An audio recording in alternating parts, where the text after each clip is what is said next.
Hey, what's up everybody? Welcome to the first episode of this brand new series, Watts in the Performance. Today, we're going to be going over Mozart K545 Sonata in C major. Wait, hold on, okay. I see you trying to click away already. You're thinking to yourself, okay, this boring piece, this easy boring piece that everyone's heard a million times, whatever. What new is there to say about it? And I would agree, almost. Except for the fact that I do think that there's a fair amount of complexity that goes into performing this piece. It's very easy, but it's not necessarily simple to execute. Now I'm not going to pretend like it's super difficult, right? This is a piece that's intended for beginners, but I think that there's a fair amount of nuance that goes into the touch and interpretation that a lot of people might not give it credit for simply because we've heard so many times played poorly or played by someone who's just picked up the piano, right? And nothing against those people because it's a great piece to start with, a great piece to work towards, but at the same time there's like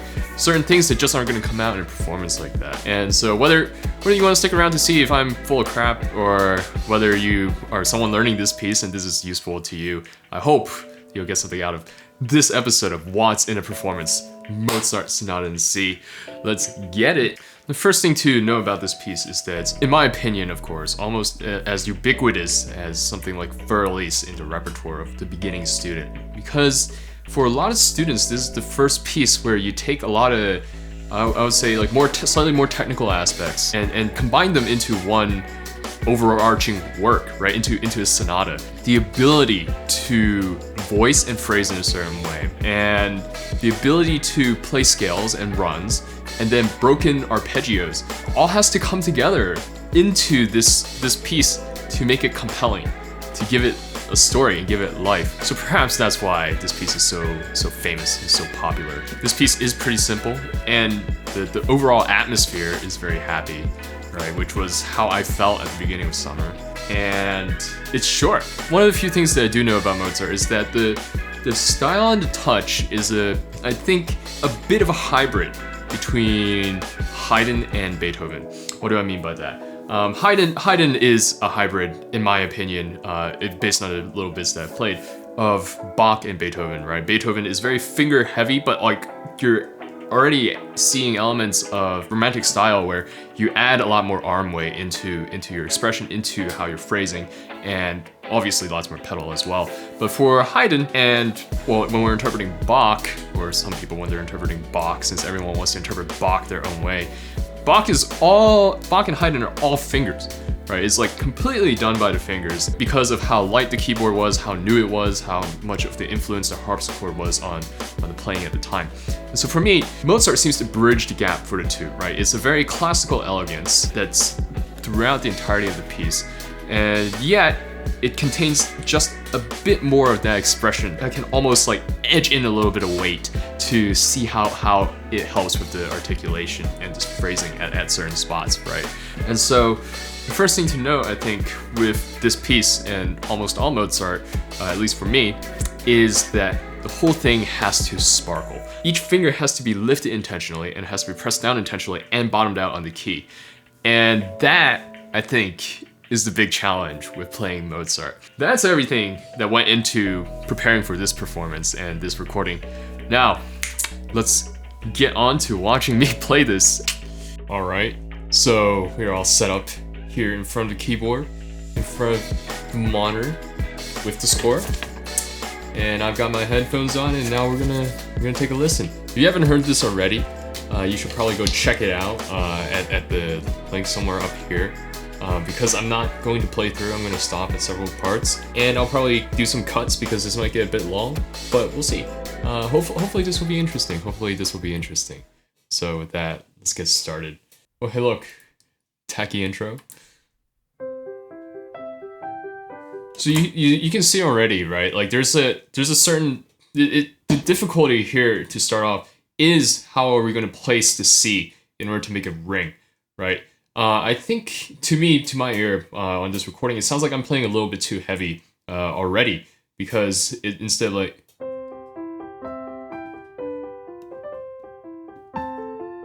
It feels like I'm a little bit clunky in the left hand rather than more articulate in the right, if that makes any sense. But that's good phrasing that I like. It's dum ba dum bum ba dum, and then it's like you're taking a breath, right? And it's like da da dum. And this is again why I think that Mozart is a bit of a cut between Haydn and Beethoven, where this is like a spot where you would put a little bit more arm into it, right? Like when I play, that's me driving a little bit with a little bit of weight in the wrist into the fourth finger, right? Placing that note very carefully so that it rings.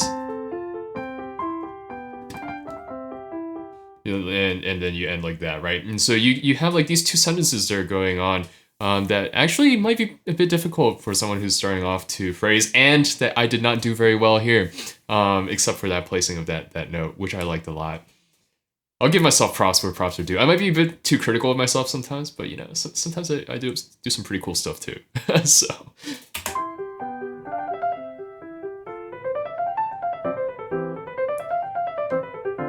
Dude. I don't know if you can tell this based on the recording, but I look at myself and I look at my eyes and I know I'm so nervous. Like, it's kind of nutty how nervous I am when I'm playing this. But it comes out a little bit with the unevenness of the scales, right? It's like it should be ticka ticka ticka ticka ticka, but instead there's a little bit of a stutter, I think, in one of them. But with regards to the left hand here, we're looking for just like really nice little staccato sort of like feel to it. It can't be too staccato, right? Because it's not written staccato, but it's not held either. Like a what was it? I always get my tenutos and portatos mixed up because I played violin once upon a time. So I never remember, but either one of those. But it's like it's all mostly finger, but a bit of a push in like this in order to give it that sort of light feel, light articulate feel. Again, the articulation and the sparkle are very important to this piece. IMO.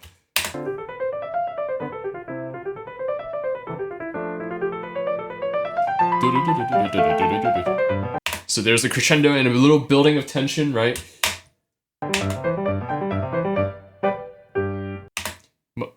The reverb's a little bit much because I can hear it there. But this here, there's 3 staccatos that are written, right, for... But I like sticking that last one because it gives it a little bit of finality to that phrase, right? Because you're coming in, it has a tendency to feel a little bit rattly, right? Like if you're playing too quickly without the phrasing, but if you phrase this properly, it's like bum bum bum bum bum bum bum bum. It almost feels like it moves into cut time, which is the vibe that we're going for. I'm going for here. I talk in the plural we too much. It's just me. It's just me. I'm not king. And then like end with a bit of finality. That's the end of the phrase. And then what are we going on to? The slower piano. And this is what I meant. Why I need to play slower, right? It wasn't.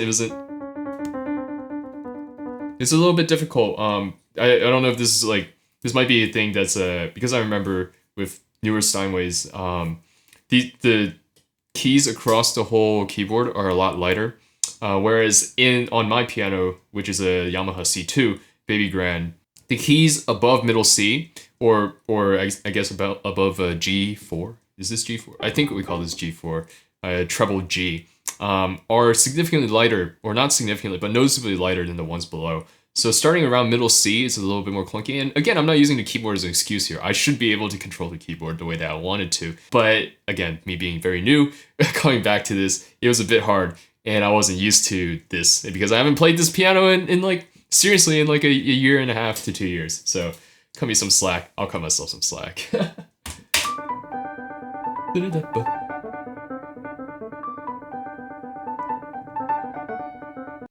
So the trill's there. Okay, here's the difficulty with trills, right? You want to play the trill fast, but you also need to bottom out the keys. And that's, again, the difficulty with like all these things. And if you don't bottom out the keys, if you go too fast, then you get what I did here, right? So you miss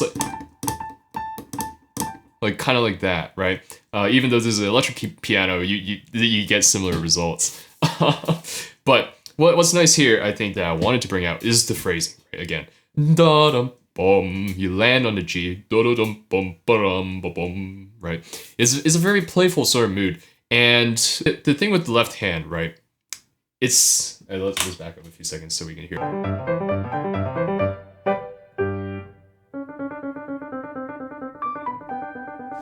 Okay, so it's almost like a cut between legato and almost a bit like staccato, right? And I feel like I'm using the same words over and over again to describe what I'm trying to do, but I hope that you can hear this in the recording because I actually think I managed to do this a little bit. There's a bit of like a articulation, right, on the eighths, whereas the off eighths, so on the eighths you get.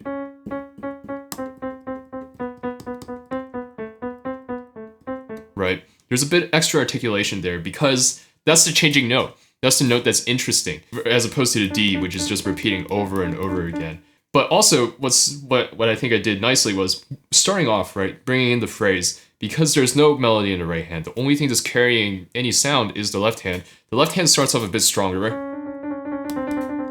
And then when the right hand comes in, it fades and comes down a little, like a notch or two in volume. It's still piano, but it comes down a little bit to give space for the right hand to.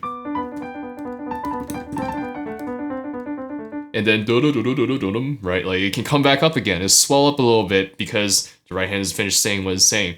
And then we come back. And so you get almost like not like an expressive dialogue between the two hands, but a bit of like an interplay and a bit of interaction. The other thing to note is because the right hand repeats the same thing twice, I did try to make the second one softer.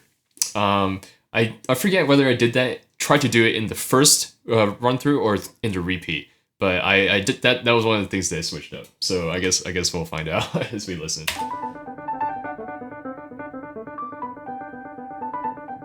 I'm so nervous. Look at me. And my piano's out of tune.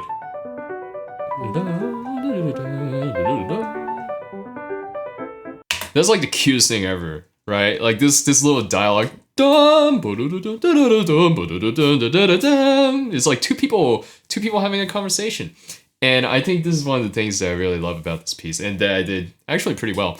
Because this is, again, here's the contrast, right? Before, everything is sparkly, spicy, like almost staccato-y, right? In the way that it's running. But here, suddenly you get like this flowing melody, right? And the way we accomplish this is by, right? Like if you watch my hands, there's a bit of a wrist movement upwards to create a little bit of a flow of weight, right? In order to the down and then up, right? With the slurs and the legatos. Same thing. And then I'm obviously exaggerating here, but and that's how you get a little bit of that, like the change in the texture, right? It's that change in texture that and the interplay between the two hands that makes this part so exciting to me. I just love it so much.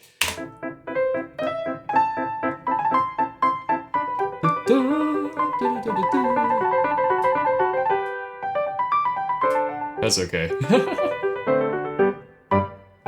And then right after we get the smooth the dialogue, it immediately comes back to this even sharper, right? In the left hand, right? So now this is being carried in the left hand, but also in the phrasing in the right, like right? The slurs, and this turn here that's written now in 30-second notes, maybe is only in this IMSLP edition, but who knows? Maybe it's written as an ornament in others. But with you lift the fingers, right? And it's almost like you throw your weight onto the B in order to get that turn, but your fingers are just flowing, right? It's not like a weighty turn. It's not a weighty technique. So it's, and it's all finger from there on out, with a little bit of that down up from the wrist, and then from that sharp section, right? That really staccato section, and then you again come back to this contrast with this smoothness in the left hand and the trill, which I botched at the end, but and we end in the dominant key. Not that I know enough music theory to keep saying these things, but it's just such a grand sweep, right, towards the end. And it's just so happy, and there's so many different how do I say, interplays between notes and what's happened so far, at least even, right, in this piece, and contrasting textures that it's just so much fun to play. And it's just so much fun to listen to when it's done right. And here we go with the repeat. So we drag a little bit there, but that's okay. Yeah, so this is another one of the difficulties with something like this, right? So I take that in tempo and immediately go back into the start. But I think at the end of these sorts of phrases, there's, even for stuff like Mozart, Beethoven, Bach, right? Bach ritornandos are much more overt, but even for like Mozart and Beethoven, where it's like Beethoven specific, especially where it's like written out and there's no ritornando that's written for you to interpret as the player. There's still a certain sense at the end of these sorts of phrases, right? At these repeats, that you can pull a little bit back, right? To give it a little bit of space. It's almost like breathing room that you feel rather than you actually put in. And so I do that here in this recording, but after doing that, you immediately have to jump back into the right tempo. And again, playing this in practice is one thing, but performing it is another. And you really actually, like, this one isn't too bad, right? Because you still maintain a lot of the flow and the momentum. But like other stuff, like in Pathétique, right? After you get the slow sections, and then you get the fast ones, right? And then you end up in like again. Finding those tempos are a bit of an art, because you almost have to hear what you played earlier before in your head as you're playing something else in order to jump back to the right tempo. At least that's how I do it, because I don't remember clicks on a metronome well enough. But anyways, that's okay. We're waffling a little bit, but this is the first one. I'm cutting myself slack. And it's a pretty decent performance so far.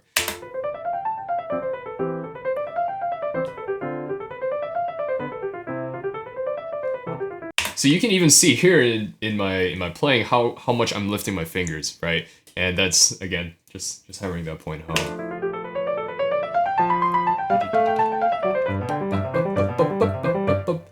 Such a fun section. The flourish. I used to not do those things, right? As a kid, when I was playing, I guess the joke that my mom and my teacher would make of me is that I would just sit there and play like this the whole time. I don't know when I started like feeling more of the music, but now I apparently even add flourishes when I never used to do stuff like that. So go me. Those trills were nicer. Yeah. See, the trill adds to the phrasing when you do it right. You know, like da-da-dum-ba-bum, ish. Right, but it adds a little bit something when it's done correctly. And we're having conversation. It is almost like romantic in the way that it's being phrased. And the tackiness, this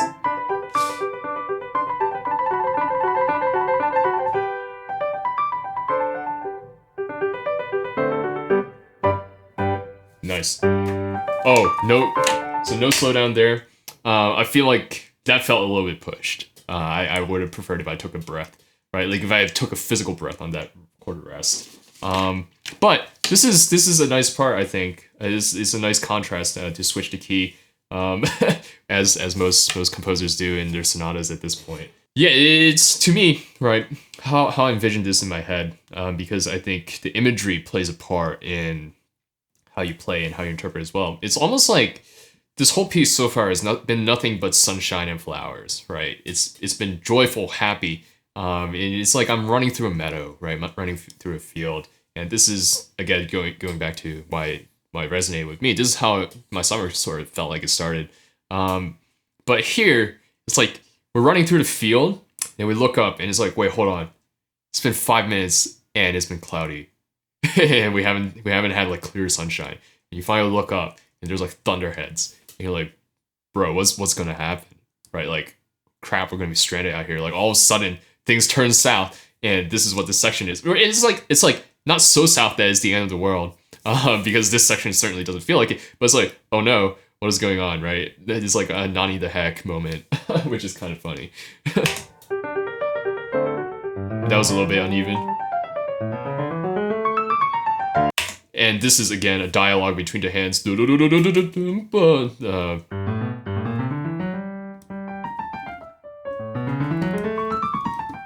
Right, and then you end the way it's phrased, and then you end up on a 4. And the left is what's very interesting and important here, I think, is that the right-handed with the 16ths do need to have that sparkly feel, right? The right-handed and the 16ths need to have the sparkly feel, but the left hand is the very, very basic, right, but very important down up bottom, right, bottom, right, to contrast that, and I think that's kind of nice. Same thing here.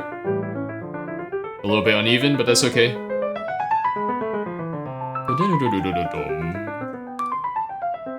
And it is like almost like a sort of resolvement of the issue. And then we decrescendo right into the subdominant key for the theme. Here again, the placing of the D, right? And we again get the smooth legato-ness of the left hand that's articulated by lifting the fingers, so it creates a bit of that disconnect within the legato, right? But it's still very much the legato, right? Letting it ring, right? It's so important for that D to ring. Like this F, which is a little bit more difficult to do because the thumb is a bit heavy, but the forefinger, for me, the forefinger is the finger that I use to place notes the most. Like stuff like this, and getting that sublime notes out of tune. Yeah, the little thump bum in the left hand again. And now it's traded off in the right, where the left hand taking on more of the prominent role. And repeat at the beginning. So I put a lot of importance and emphasis on those notes because I feel like they're really like marking the spot, right? In a sense, because you got this long, and then all of a sudden something dum bum bum bum blah, that just like stands out and almost seems to set the stage for the right. At least it does to me. So for me, because it stakes out like where we are in the piece, and I like the phrasing, I articulate that a lot more, I guess, or I put a lot more emphasis on it. But I can see why someone would still have the right hand take precedence at that point.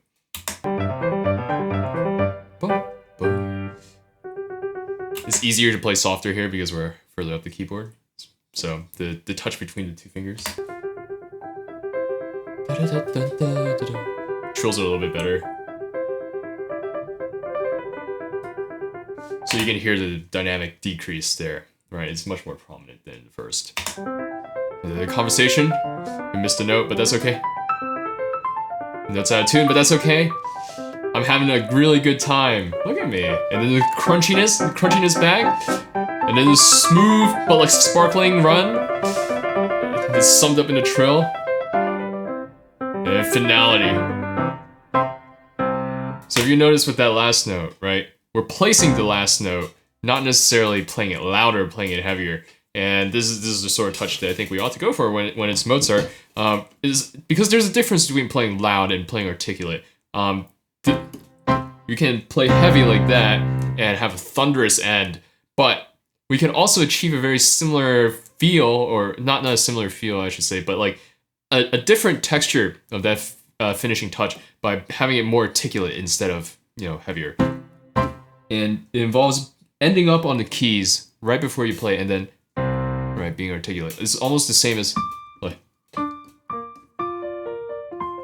like this D right here, right? With the weight, the way that the weight is specifically applied, and we're all like, I apply it by this ending by putting my two fingers together like this, and then going like, right. It's a little bit of a weight that's pushing in, and a lot of finger. So, right. And so it's not necessarily louder, but it's more articulate, which gives it a more definitive ending, right? And even here, I think I've written in a decrescendo for myself to remind myself of that. One last note about the trill. A lot of people trill with just 2 fingers, but I find that for a thicker sort of feel of the trill, and so I'll vary between the 2. I trill here with my second, third, and first fingers and my thumb. So instead of just like this, I'm like this alternating between the second and the first. So, and it gives me a thicker sort of trill, which is interesting, which I like for this piece, because it gives it a little bit more of that shimmer. And I've ended. Did you subscribe yet? You should subscribe and watch it again. So yeah, that about does it for this video. Thanks for sticking with me going through, I guess this pretty beginner piece, but it's also a whole lot of fun piece. As usual, this video is brought to you by my music production company, Just Be Records. Check out the links in the description if you need help with anything music related. Leave a comment on what you want to hear next, what you want me to talk about next, which one of my videos or someone else's videos. I'll be happy to cover that soon. If you want to listen to more music or watch more stuff that's in a performance, then click one of these links here. Don't forget to subscribe for more of this stuff somewhere, and I will see you next video. Peace.